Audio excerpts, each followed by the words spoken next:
দাদা, তুই একটা জিনিস খেয়াল করেছিস? মা কিন্তু আজকাল আমাদের বেশি ভালোবাসে না, সব ভালোবাসা যেন ওই রাধিকার জন্যই আছে। আমি দেখেছি, কিন্তু কি আর করবি বল, কোনো তো উপায় নেই। তাই এই ব্যাপারে তো আমাদের রাগ হয়, তা আমাদের যে রাগ হয় সেটা তো আমাদের মাকে বোঝাতে হবে, তাই তো? তার জন্য আমার একটা কথা মন দিয়ে শোন, মা যখন যা দিতে আসবে কখনো নিবি না।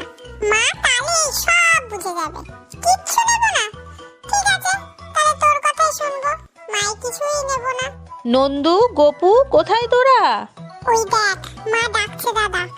এই তো মা, আমরা দুজনে এখানেই আছি। ও, তোরা এখানেই আছিস?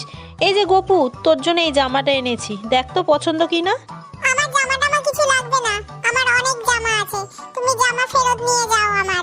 ঠিক আছে, তোমাকে পরতে হবে না। নন্দু, তুই দেখ তোর পছন্দ হয়েছে কিনা।